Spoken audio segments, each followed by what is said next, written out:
Killing Them Gently, a supernatural mystery of horror and suspense. Written by Thomas Fincham. Narrated by Stephen Michael Preston.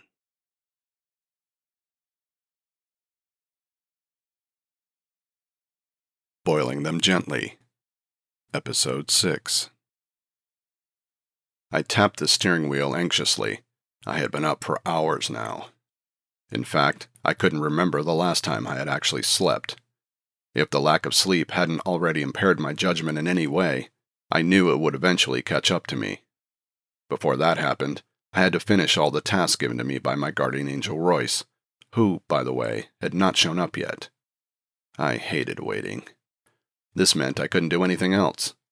What I really wanted to do was find out who was following me. Earlier, I had procured a copy of the file on Peter Murphy. I used to be Detective Peter Murphy of the Clydesdale Police Department. That was before I was shot 12 times and left for dead. Now I was Detective Alex Weller of the Clayton Police Department. While I was reading the file on me, Peter Murphy, I caught someone watching me. They escaped before I could see who they were, but I have a strong feeling they had something to do with Peter Murphy's current state. This bothered me a lot. This meant that someone knew I was investigating the assault on Peter Murphy. This also meant that maybe, just maybe, someone in the police department was feeding information to outsiders. How else would they know what I was doing? The first name that came to mind was Ian Tanner. Detective Tanner was in charge of Peter Murphy's case, so he could be the informant. But there was a large hole in that theory. If Tanner was working with whoever was after Peter Murphy, he would have told them where Peter Murphy was hidden by now. Someone had already tried to finish Peter Murphy off at the hospital, and the second time they would definitely get the job done. As Peter Murphy was still alive, it was safe to say that Tanner was clean. There was something else that eliminated Tanner. He gave me the file that had everything on Peter Murphy. Why would he do that if he didn't want anyone involved in solving Peter Murphy's case? Also, Tanner conducted a background check on me to make sure of who I was. Why do that if he wasn't being careful? I had no choice but to trust Tanner, at least for now. He was my door into Peter Murphy's investigation. By finding who shot Peter Murphy, I was finding who shot me. The thought that my life had been turned upside down by someone's deliberate attempt made me angry. I am not an angry person by nature. I was angry by choice. This person robbed me of the time I should be spending with my wife and my son. Each day that I was away from them, the more I missed them. I tried not to think about them, but how could I not? They were my entire life. They were in my thoughts every step of the way. All those cases I was solving, they were with me. I was doing all of this for them. I had never feared death, but I did fear what would happen to my family once I was gone. Would Rosie get married again? What about Maddie? What kind of a man would he become without a father? These and many other thoughts raced through my head constantly. The only way to stop thinking was to keep busy. The cases were a big help in that way. They preoccupied my mind so that I didn't have to worry about them. Also, once I was done with these cases and Royce had honored our agreement, I would be with them again. This thought, above all others, gave me hope. I stared at the empty passenger seat. This was the second time Royce had stood me up. As if on cue, my cell phone rang. "Weller," I said, answering it. I listened. "Okay, I'll be there." I stood before a long and slender building. The exterior was made entirely of steel and glass. It was a newly built condominium complex. These types of high-rise buildings had been popping up throughout the city. A person couldn't walk a block without being hit with a billboard, a poster, or some other form of advertisement that showed which condos had already been built, which condos were currently being built, and which condos would be built. It looked like property builders had gone crazy and started buying up any and all land they could possibly get their hands on in the hope that they could build it, sell it, and make a nice profit on it. The worst part of it all was that the neighborhoods were being destroyed. Those who couldn't afford these shiny new properties had to find other accommodations. I didn't know why this bothered me. Maybe it was because I was still sleeping in my car. Or maybe because one day I wouldn't be able to afford anything in the city. I entered the building. I found Superintendent Brian Davis standing in the lobby. "Nice of you to finally come in," he said. "I thought you'd just stand and stare at the condos all day." "Where is it?" I asked, ignoring his sarcasm. "I'll take you up." We took the elevator up to the 19th floor. Down the hall, I could see yellow police tape across a unit's front door. I ducked under the tape and entered the unit. The interior was far smaller than I had expected. It looked even smaller with law enforcement personnel walking around in it. I couldn't argue that the condo wasn't nice to look at. It was. It had floor-to-ceiling windows, hardwood flooring, recessed lighting, and recently installed cabinetries. Miranda came out of her room. Detective Miranda Butterfield was my partner, and on these odd and weird cases, she was the one person I had come to rely on. "Don't tell me," I said. "The victim is missing a head." I was referring to our previous case. "Nope," she shook her head. "A missing arm?" "Another case." "Not quite." "Then what?" "Come, I'll show you." We went into the bedroom. Like the other areas of the condo, this room was small. A bed was in the middle. On it was a man. He lay on his stomach. His left leg and arm hung over the bed, so did part of his face. His eyes were wide open. They were vacant and hollow, and they were staring at nothing in particular. "His name is Leonard Hubbs," Miranda said. "He's 28. The neighbors said he recently moved in. In fact, everyone recently moved into the building. The grand opening was only 2 months ago." "Marital status?" "One of the neighbors said he has a girlfriend. We are trying to locate her now." That would be a start, I thought. In cases of homicide, if this turned out to be one, the first suspect was usually the spouse or partner. "Who called it in?" I asked. "The next-door neighbor. He heard the stereo blaring, so he tried calling our victim to ask him to turn it down. When that didn't happen, he came and banged on the door. When he didn't get a reply, he called building security. They found the victim and called 911. "Did you get both their statements?" I asked. "Oh, crap, I forgot." She gave me a look. I looked stupid for asking her that. Miranda was a good detective, and a reliable one at that. "My bad," I said. I walked around the condo. Shelves, side tables, the TV stand, and everything else was picked perfectly to fit the limited space. "What does he do?" I asked. Miranda said, "He's a chef." She mentioned the name of the restaurant, but I wasn't familiar with it. "I've been there," Davis said, coming up behind us. "It's a fancy place. You can't go without a jacket and tie, and the ladies have to wear a dress or else they won't let you in." "When did you go?" Miranda asked. "I took the wife for her birthday," he sheepishly said. "The meat stew is to die for." "I wish Andrew would take me," she said. From the tone of her voice, it sounded like she was bitter she hadn't gone there yet. I knew Miranda and her husband had been having issues. I hoped they had been resolved by now. It wasn't my place to ask her, though. It would be hypocritical of me.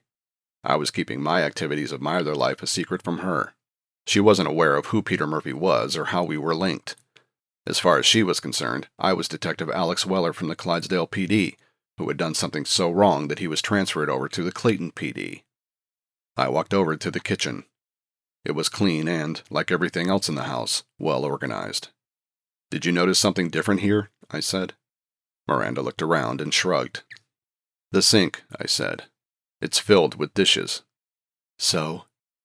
"He's a chef at an upscale restaurant. They're trained to keep their cooking area clean and hygienic. His entire house is spotless and in order. Why would he leave his dirty dishes in the sink after his meal?" Davis said, "Maybe he was too tired to do them. I leave dirty dishes all the time." "You're filthy," Miranda said to him. "Hey, I'd get to them. Eventually." I said, "I think whatever he ate made him feel ill. He had enough energy to put the dishes in the sink, but not enough energy to wash them. He then went to the bedroom, and that's where he died." "What are you saying?" Miranda asked. "I think he was poisoned." The kitchen area went quiet. I could tell Miranda and Davis were digesting this information. "Do we know what he ate?" I asked. Miranda pulled the fridge open. It was filled from top to bottom. Davis said, "Boy, this guy loves to cook." Both Miranda and I gave him a look. It was Davis's turn to look stupid. Miranda said, "We'll have to wait for the toxicology report before we know what killed him." "But we should also make sure to see if any of the items in the fridge were contaminated," I said.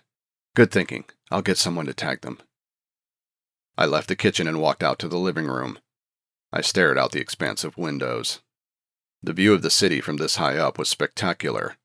The sky was blue, and no clouds were visible anywhere. The sun was shining brightly, and for a moment it breathed new life in me. But that feeling quickly disappeared when I thought about the victim. Leonard Hubbs had moved into this condo so that he could enjoy this view each and every day. He would never get that opportunity now. Someone had robbed him of it, and it was our responsibility to find out who did it. We were back in the detective division. Miranda and I were doing what we normally did once we got a case. We worked on our laptops trying to find any and all information on the victim. "Got it," Miranda said. She was referring to the victim's girlfriend. "I'm printing her address now." I was on the website of the victim's employer. From the photos, the restaurant looked elegant, and when I pulled up the menu, the prices matched the elegance. "That would set me back a week's pay for 2 people, I said. "But it's worth the price," Davis said, emerging from his office. "How can you afford it?" Miranda asked. "Kickbacks," Davis said, straight-faced. "Bribery doesn't suit you," Miranda said, knowing full well he was joking. I said, "We should first talk to the girlfriend, then go check out the restaurant." Davis jumped in. "Why don't I tag along with you guys?" Miranda said, "How about I'll go talk to the girlfriend, and you 2 check out the restaurant?" I looked at Davis. He wanted to play a bigger role this time. "Sure," I finally said. We were in the Escalade driving down a local street. Davis was in the passenger seat looking out the window. This was the first time I was alone with him. The car was filled with silence. One of us would have to break it. Personally, I didn't want to. I already knew something about Davis. He was married 3 times, with his current wife going through mental health issues. He had 2 boys who were in their 20s, and Davis saw very little of them. Apart from that, I didn't know what else I needed to know. Davis, on the other hand, knew very little about me. He never asked any questions, not because he didn't want to, it was because he never had an opportunity. Unfortunately, now was his opportunity. He turned to me. "I hear you got a wife and kid." "Here it is." I nodded. "You see them often?" I shook my head. "Yeah, that's what happens with this job. The family takes a back seat to our duties to the victim. Am I right?" "Yep," I said. "So, how are you finding your time at the Clayton PD?" he asked. Davis wanted to make small talk, which was fine by me, just as long as he didn't ask any big questions. "It's been interesting," I replied. I didn't tell him that interesting meant dealing with monsters of the supernatural variety. "Yeah, interesting." Davis moved his head up and down. I turned the corner. Davis said, "If you ever need to talk, I'm a good listener." Sure, I thought. "I'll keep that in mind. Thanks," I said. We spotted the restaurant, and I drove up to it. Her mascara was smeared as she wiped tears from her eyes. They were sitting in Miranda's vehicle. Miranda offered Anita Miller another Kleenex. Miranda had just broken the news of the death of her boyfriend, Leonard Hubbs. "How could this have happened?" Anita asked. This was the first question all victims' friends, relatives, partners, or spouses asked. It was a legitimate question and one Miranda never got tired of hearing. A person close to them had suddenly died, and they wanted to know why. "We think he may have been poisoned," Miranda said. Hearing this, Anita began to cry even more. The mascara streaked down her cheeks. "Who would do this?" Anita asked, looking up at Miranda. This was the second question they always asked. Who was capable and willing to do this horrific crime? "That's what we're trying to find out. It's also why I need to ask you a few questions. Are you okay with that?" Anita nodded between breaths. "Yes." "How did you meet Leonard?" Miranda asked. "We met at the restaurant he worked at. I was a waitress there, and he was one of the chefs. Once our romance started, it didn't seem appropriate for us to be working at the same place. Other waiters had begun to resent me for my relationship, so I took a new job at this new restaurant." Anita was referring to the restaurant they were parked behind. "Leonard and I always talked about opening our own restaurant. He would work the kitchen, and I would work the front." She broke down again. Miranda gave her time to grieve. When it looked like it was okay to ask more questions, Miranda said, "Did Leonard have any problems at work?" Anita shook her head. "No, he loved it there. The owner and head chef, Bruno Luca, is a great guy. He is good to his employees. I loved working for him." "Was Leonard ever stressed out at work?" Miranda asked. "Sure," she said. If you ever worked at a restaurant, you would know how fast-paced it is and how unpredictable it can be. Anything can go wrong at any time. There were nights when the entire restaurant was filled to capacity. We were on our feet non-stop. And then there were nights when the restaurant was pretty quiet. In fact, the first couple of years were terrible. We hardly got any customers, but then one day, Chef Bruno introduced one of his dishes that really took off. After that, the restaurant couldn't keep up with the demand. When I left, they were booked for weeks in advance. Miranda nodded, making both physical and mental notes. One last question, Miranda said. Can you think of anyone who might have wanted to harm Leonard? Anita shook her head. No, I can't. I wish I could. Leonard loved his job, and everyone loved him. Everything was good. The restaurant was doing well, his reputation as a chef was rising. I can't think of anything that changed for this to have happened. Miranda was at the end of her questions. However much Anita Miller had told her, it still didn't lead her in the direction of solving Leonard Hubb's murder. She hoped Davis and Weller had better luck. We entered the restaurant, and a young girl asked with a smile, Do you have a reservation? Davis and I flashed our badges. Can we speak to the manager? One moment, please. She dialed a number, and a few minutes later a man appeared behind her. He was of a medium height, slim, and had salt and pepper hair, with a perfectly trimmed beard. My name is Bruno Luca. How can I help you? He said. Are you the manager? I asked. I'm the owner, he replied. Can we talk in private? I said. Yes, of course. He took us through the restaurant, which I noticed was semi-busy. We passed the kitchen on our way to a room in the back. What is this about? He asked. When I told him what had happened to one of his employees, he immediately fell on a chair. He held his head in his hands. How could this have happened? He said, looking up at us. We believe he was poisoned, I said. Who could have done this? Bruno said. We were hoping you could help us, I said. Of course, anything I can do, Bruno said. Did you notice anything different about Mr. Hubbs? I asked. What do you mean? Maybe he started acting or behaving differently? No, Leonard was fine. I'm shocked that anything happened to him. He closed up last night like he normally would. How many chefs do you have working in the kitchen? I asked. In addition to Leonard, we have 4 more. Did you notice any disagreements or issues between them and Mr. Hubbs? No, I don't think so. After me, Leonard was the head chef, so they all worked under him when I was not around. Did the other chefs resent him for being in a better position than them? I only asked because I noticed you had several older chefs when we passed by the kitchen. Bruno shook his head. No, they all respected him. Leonard may not have had years over them, but he was far more talented and more skilled than any of the chefs we have on staff. I was running out of questions. I looked over at Davis and signaled to him that it was his turn. Mr. Luca, he said, clearing his throat, do you still have the delicious meat stew on the menu? I was ready to roll my eyes.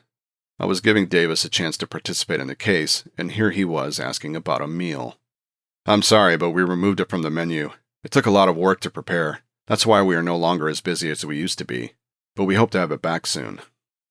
Davis nodded, apparently not happy with the answer. I pulled out my card and dropped it on Bruno Luca's desk. If you think of anything, please call me. Yes, of course. He stood up. I just don't know how I'm going to break it to the staff. Everyone loved and cared about Leonard. On our way out of the restaurant, I said to Davis, You really had to ask that? You would too if only you'd tasted it. Bruno Luca watched the 2 officers leave his restaurant. He had been convincing in his grief for Leonard Hubbs. Hubbs had gotten too nosy, or perhaps he, himself, had gotten careless. Regardless of who was at fault, Hubbs had to go. He started poking his nose where it shouldn't have been. He started asking too many questions. Luca was certain Hubbs hadn't relayed his suspicions to any of the staff, or else he would have heard of it by now. When he was convinced Hubbs was on to him, he quickly hatched a plan. Each day before starting his shift, Hubbs always prepared a meal for himself for dinner that night. Luca knew where he stored his meal. It was in one of the small refrigerators in the back. When the evening rush had started and the kitchen turned chaotic with food preparations, Luca snuck out and injected poison into Hubbs' meal. It would take years for the police to trace it back to him, if they ever did. Hubbs was known to use a variety of ingredients in his meals. He was very particular about his food. To pinpoint the poison to one particular ingredient would be close to impossible. Bruno Luca locked the door to his office and then moved to a cabinet behind his desk. He pressed a button hidden underneath one of the shelves, and the cabinet slid to the side, revealing a metal door. Luca unlocked the door with a key only he had a copy of. He slowly went down a spiral staircase. When he reached the ground floor, he flipped a switch and the lights came on, illuminating a fully functioning kitchen. No one knew of its existence below the restaurant, not even Leonard Hubbs. Hubbs had stumbled upon the metal door, but he didn't know what it hid. The kitchen had everything: a heavy-duty freezer, a state-of-the-art stove, even waste disposal equipment. Luca moved to the back. Behind a heavy curtain there were large human-sized cages. The cages used to hold victims on a regular basis, but now they lay empty. Luca knew that he would soon have to fill them, or else his business would not survive for long. He shut off the lights and went back up. He left his office and went to the front of the restaurant. He stopped when he spotted someone. To say the man was overweight would be an understatement. Several plates lay before him. He was gorging his meal as if it was his last. Luca's lips curled into a smile. He had just found his next victim. I dropped Davis back at the station. I told him I had some errands to run.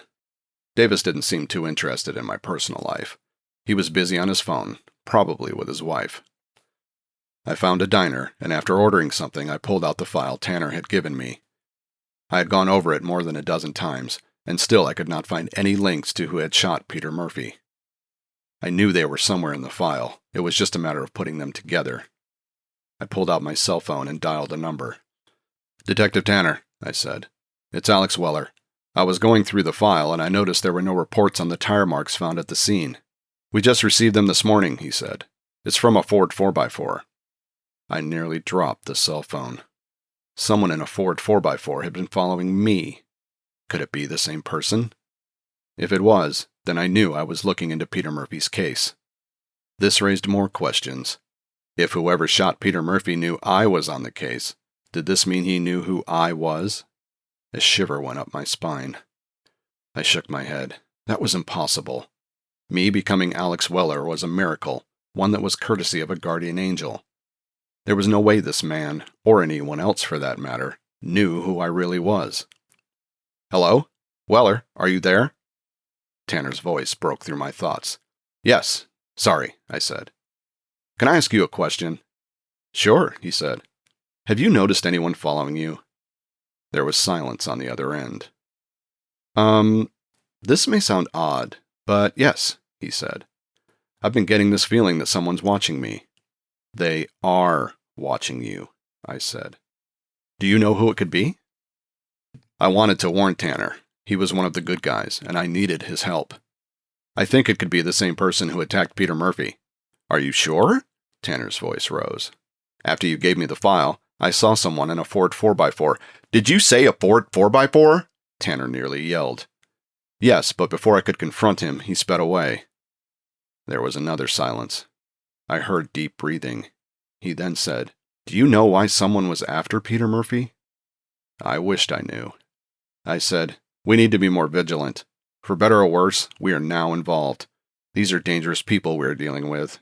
They didn't hesitate to shoot a police detective, and they won't hesitate to do it again. So, be careful." I heard another deep breath. "I will. And you too, Weller." "Thanks," I said, shutting the phone. I looked down. I hadn't even touched my meal. Come to think of it, I didn't even remember the waitress leaving it. I had been too preoccupied with Tanner. It was probably cold by now, and I was no longer hungry. I paid and left. I called Raymond Chan. As luck would have it, he picked up on the first ring. "Hey, Peter, what's up?" he said. Ray was the only one who knew my true identity, so it was nice to hear someone call me by my real name. "I'm doing good. Can we meet up?" "Sure." I gave him the location I was parked at. 20 minutes later, a brand new silver Audi stopped behind me. A man got out and quickly came over and sat in the passenger seat. "Were you followed?" I asked. "I don't think so," Ray said. "I did exactly what you told me. I took side streets, I cut corners, I even sped through a couple of traffic lights. If anyone was following me, I would have lost them by now." I nodded. "What's going on, Peter?" he asked. "It's not safe anymore," I said. "I caught someone following me." "Who?" he asked. Unlike Tanner, I couldn't tell Ray what I believed. Ray didn't deserve to be involved in all of this. Out of loneliness, I had reached out to him. Besides, he was the bridge to my other life. "Have you spoken to Rosie?" I asked. He shook his head. "Her cell phone doesn't work anymore. I dialed it a dozen times, but I kept getting the out-of-service message. I even went over to your house, but there was no sign of anyone inside." My heart sank. Could something have happened to them? No, I couldn't think like that. That would be too painful, and it would be the end of me. "Don't worry, Peter," Ray said. "I'm sure they're fine. Wherever they are, they're safe." He was right. After the attack on Peter Murphy at the hospital, it had become too dangerous for them to be out in the open. Wherever Peter was hidden, they were also hidden there. This thought gave me some hope. "Thanks, Ray," I finally said. "No problem," he said. "How are you dealing with your new life?" I shrugged. "As best I can." "Yeah," he said as he looked out the window. "Ray," I said. He turned to me. "When this is all over, remind me to take you out for lunch." "Lunch? That's it? You better do more than that. After you get back to being Peter Murphy, you're flying me someplace nice, preferably someplace hot." I smiled. "You drive a hard bargain, buddy." He shrugged. "I'm easy, but I'm not cheap." He looked at his watch. "I've got an appointment to get to. You take care of yourself, Ray, and—" Yeah, he said, getting out of the car. "I'll keep an eye out to see if anyone's tailing me." He smiled and gave me a thumbs up. I watched him get in the Audi and drive away. High above on the rooftop, he watched the Audi speed away. He had followed Weller from the diner all the way here. Weller was now aware that he was being followed. He had made several sharp turns, abruptly cut through traffic, and even accelerated past other speeding vehicles. But this was all in vain. He had caught up to him. He now watched the Escalade move up the street and then disappear from view. Carl's eyes narrowed. He pulled out his cell phone and entered the Audi's license plate number. He then left the rooftop.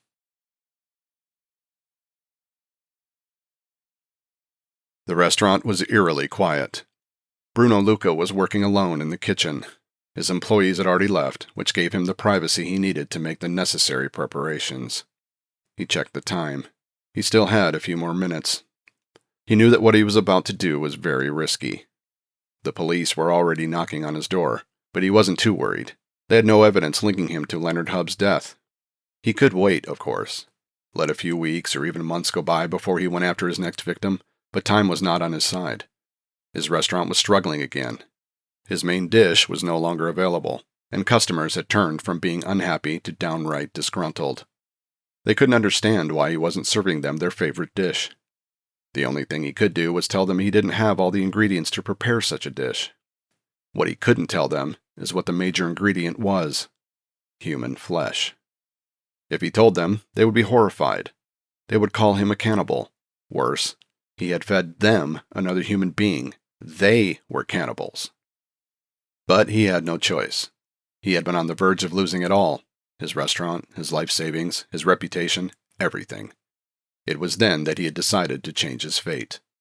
Once he did, his restaurant flourished, and fame and fortune came tumbling through the front doors. He knew that what he was doing was evil. There was no other way of looking at it. He had tried to stop. No more victims. But in the end, his other dishes could never garner the same attention. He placed the last plate on the table and stood back. It was ready. He had prepared a 4-course meal. It consisted of his finest dishes from his updated menu, and these dishes would be served to his victim. It was the least he could do. The victim would be slaughtered like an animal and fed to the rich and mighty of the city. Unbeknownst to them, they would pay handsomely to feed on him. Since the victim was going to be sacrificed for the wealthy, it was fitting that his last meal should be fit for a king. Luca heard a knock at the restaurant's front door. He let the man in. "It's in the back," Luca said. The man followed him. Luca noticed that the man walked slowly as if he was limping. His extra girth was weighing his body down. The man was sweating and he was out of breath. Luca wanted to smile. He was the perfect candidate. "Right this way," Luca pointed to the doors leading to the kitchen. When the man entered, He cracked a wide smile. Half a dozen plates were laid out, each filled to the top with delicious recipes. The aroma was mouth-watering. "Wow," the man said, his eyes sparkling. He turned to Luca. "All of this for me?" "Of course. You are our finest customer, so it is only appropriate that you get to taste them first." Earlier at the restaurant, when the man was gorging his heart out, Luca had approached him and offered to give him an exclusive opportunity to taste the restaurant's upcoming dishes. But there was a caveat. The man had to keep this hush-hush, and he had to come late at night. The man agreed right on the spot. How could he not? Chef Bruno Luca was renowned for his exquisite meals. In fact, he had spent the remainder of the day not eating much. He wanted to be famished when the time came. That way, he could eat even more than he normally could. Luca held out a chair for him. The man carefully placed his large posterior on it. Luca, acting like a real host, snapped a cloth napkin in the air and placed it around the man's neck. "Enjoy," Luca said. He walked away, not far, but enough to give the man some privacy to enjoy his last meal. Through the kitchen doors, Luca watched the man attack the plates. Almost half an hour went by before Luca returned to find the plates empty. "How was it?" Luca asked. The man wiped his forehead with the napkin and said, "It was amazing. I thought my mouth was at a carnival." "So, I'm assuming you enjoyed it?" Luca asked. "Are you kidding me?" the man said. "I loved it." "You're sweating," Luca said. "Yeah, it happens when I eat," the man said. He was perspiring profusely. He was also short of breath.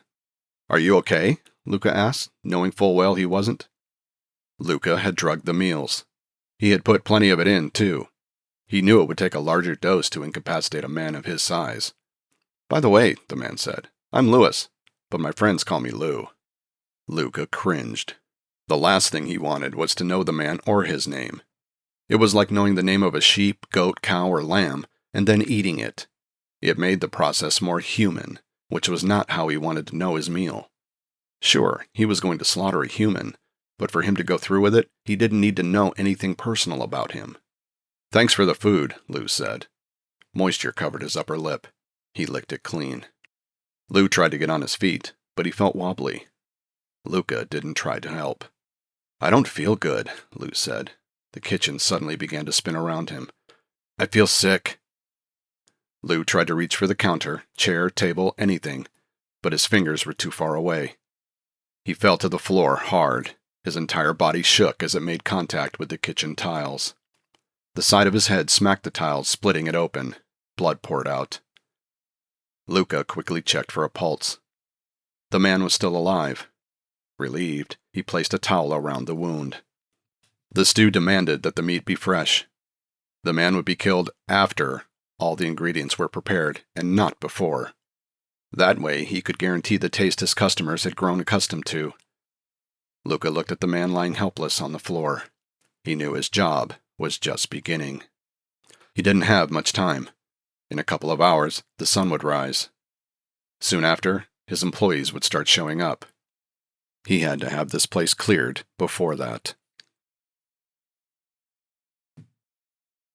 It was late at night. I was sitting in the Escalade hoping to fall asleep. I yawned long and hard. Miranda had gone home to her husband and son. I wished I could go home to my wife and son too. I stared at the sky. The stars were like tiny dots on a black canvas. Being alone at night was depressing. I didn't know how I had survived this long. I shook my head and turned the key in the ignition.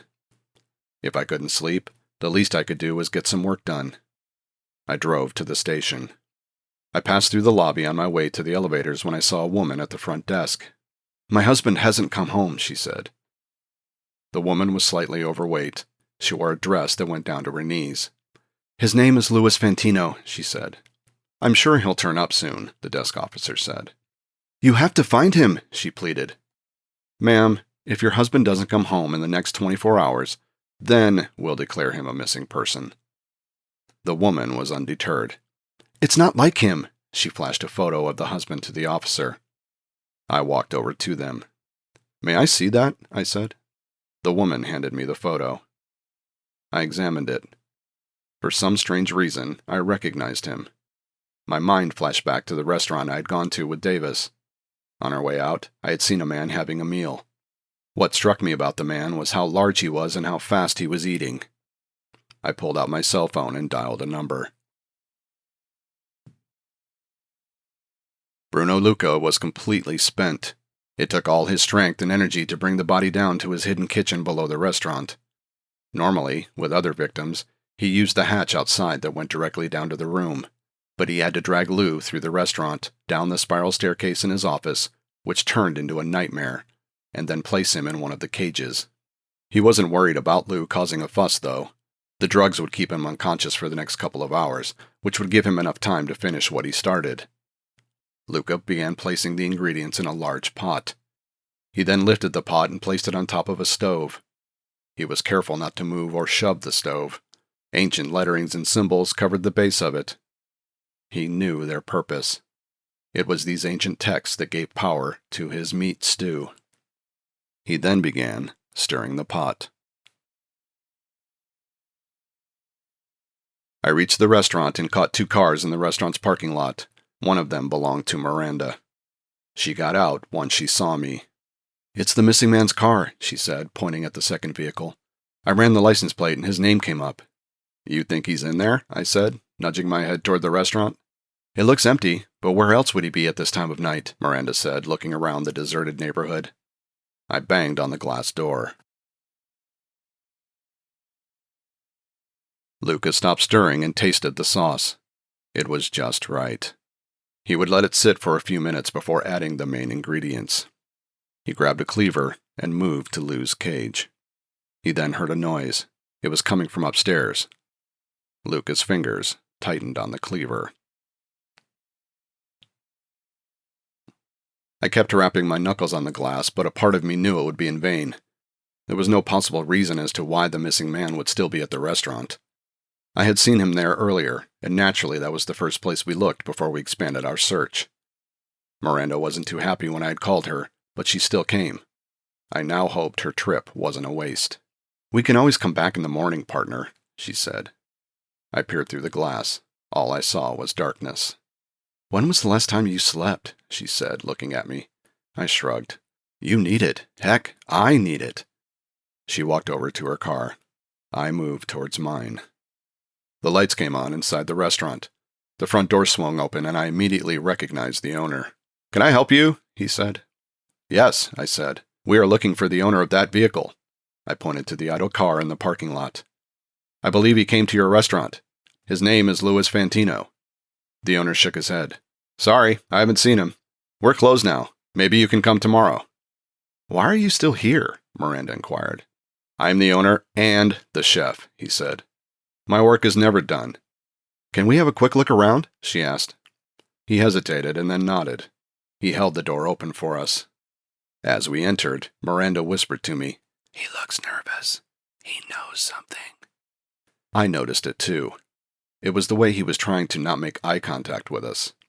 We did a quick tour when Miranda said, "Can we see the kitchen?" "Sure." He led us to the back. Everything looked clean and where it should be.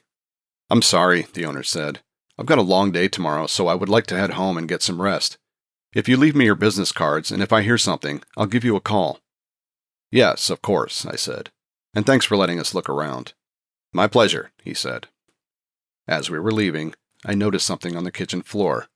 It was tucked in the corner as if someone had tried to hide it from view. It was a bloodied towel. "What is that?" I said.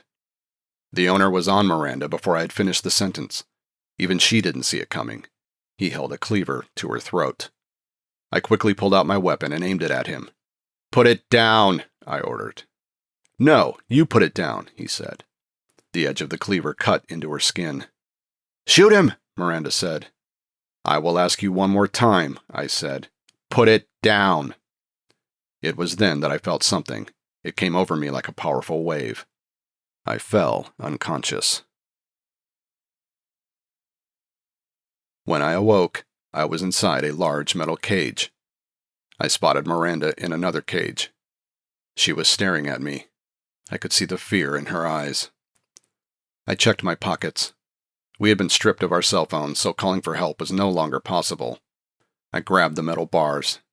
They were thick and sturdy. There was no way to break through them. I noticed another man, the missing man, lying in another cage. At first, I thought he was dead, but by the way his chest moved up and down, I knew he wasn't. A heavy drape was pushed aside, and in came the owner. He was followed by a sweet and delicious smell. "What are you cooking?" I asked, wondering what he was up to this late at night. "Oh, you'll find out," he said. The way he smiled made me not want to know. "We are police officers," I said. "You have to let us go. Don't make this any worse for yourself." "Worse? It has gotten beyond worse for me now that you have seen my hidden lair. Whatever you are planning, you have to stop." "There is no stopping now, I'm afraid. Who's up for a hot meal?" It was then that I noticed the cleaver in his left hand. He moved toward the caged man. He unlocked and entered the cage. "What are you doing?" I said, horrified. "Oh, you'll see." He raised the cleaver, ready to bring it down over the helpless man's head. "Please, don't!" I found myself begging. "Don't do this!" Suddenly, there was a commotion. We all turned to the sound. We heard a loud bang, and then the door burst open. In came Davis with his gun aimed high. "Drop it!" he yelled, seeing the owner with the cleaver. The owner screamed and charged at Davis. Davis didn't hesitate. He fired 2 shots. One hit the man in the shoulder. The second went straight through his brain. The owner dropped to the floor, still clutching the cleaver. He was dead. Davis came over. "How did you find us?" I asked. "Lucky for you, I was leaving the station when I saw you run out. When I investigated, I realized I had seen the woman's missing husband earlier at the restaurant. So I put 2 and 2 together, and here I am. And by the looks of it, I made it just in the nick of time." "Thanks," I said. "Don't mention it," he said. "I told you I wasn't useless." I knew it was a reference to a previous case. I looked over at Miranda. She didn't meet my eyes. I knew she was still thinking about what had happened earlier. I had not only risked my life, but hers too. As I sat in my Escalade, I couldn't help but think about my blackout at the restaurant. This was the second time it had happened. I knew the reasons, though. Royce had already explained them to me. But for it to happen when it did was scary and downright dangerous. I would have to find better ways of dealing with it. Louis Fantino was taken to the hospital. He was expected to make a full recovery. Bruno Luca's body, unlike his victims, would be cremated. We were certain that it was Luca who was behind Leonard Hubb's murder. I rested my head on the headrest and closed my eyes. I hoped that some way, somehow, I would finally be able to get some sleep. He watched the silver Audi pull up to the house. A man got out of the Audi and approached the front door. He caught up to the man as he was fiddling with his keys. "Raymond Chan?" he asked. The man turned and said, "Yes?" "Are you Peter Murphy's friend?" he asked. Chan's face tightened. "Who wants to know?" Carl pulled out a gun and smiled. "Mr. Chan, you and I are going to have a very long conversation." Carl escorted Chan inside the house and shut the door behind him.